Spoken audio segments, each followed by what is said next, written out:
how we can relate supply chain with strategy, how we can relate these two ideas. Yeah, this is a good time, a really good time to talk about strategy, both at the company level and at the supply chain level, because with all of the disruptions that have taken place over the last 2 years, and of course, today we're hearing that the port of Shanghai is going to close down for 2 weeks, which would be another disruption. And so that level of interconnectivity kind of across the world is really important, and we haven't spent a lot of time strategizing at that level, right? So we still teach in business school that corporate strategy is for the company itself and not for partner businesses. And so today we see that changing pretty dramatically across the Western world.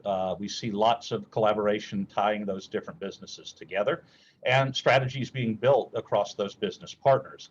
There's an initiative that's maybe about 8 or 9 years old now called CPFR. It's Collaborative Planning for Forecasting and Replenishment, which is a direct attempt to get multiple companies to build strategy together, right? And so the hopeful thing is if you have a retailer that's in Ecuador, in Colombia, in Peru, in that region, and they have an international partner that as they go to develop business strategy, they're working specifically with that international partner.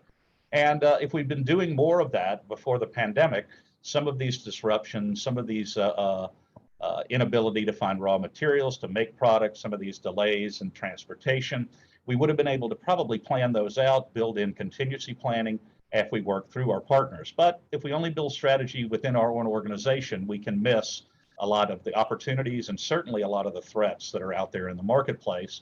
And supply chain strategy is one of the remedies for missing those opportunities.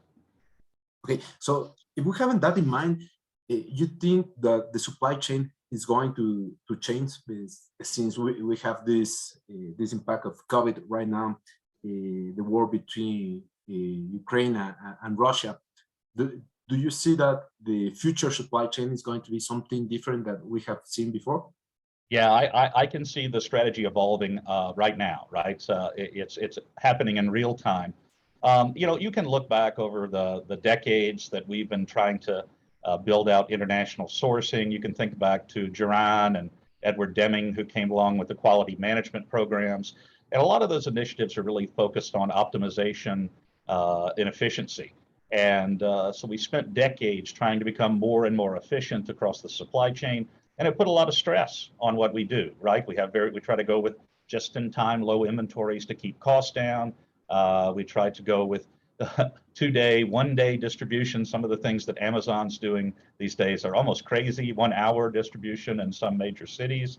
All of those things put stress on the system. And so we can literally see companies today starting to make a transition from a very optimized approach to things to a responsive approach to things, something that includes backup plans, contingency planning with an emphasis on getting the customer what they need, what they want, and then the second most important thing becoming that efficiency standard. So trying to be effective overall.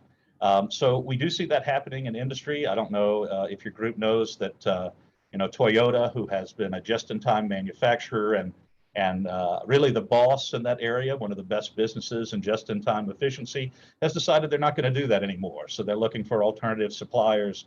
They're looking for deeper inventories. They're looking for more backup plans and those types of things. And we're kind of seeing that shake out across the globe. Companies that decided that they were only going to source in China because it was cost effective and the product was pretty good quality. Now we're saying, well, maybe we need somebody that's closer, right? Or maybe we also need a domestic source of supply. So instead of a single source, maybe we need 3, maybe they're at different levels, maybe they're in different locations. And not only does that give us a backup, but it allows those suppliers to compete against each other and potentially put together a better product.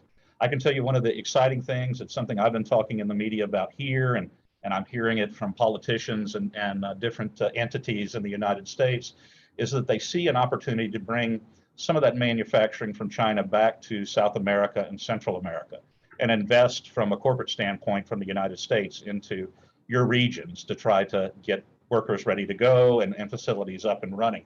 So I think there's going to be a big opportunity for entrepreneurs in the countries that are closer to the United States. And so I hope that, you'll grab onto that and take the opportunity, and hopefully we can help all of the Americas become better and stronger moving forward.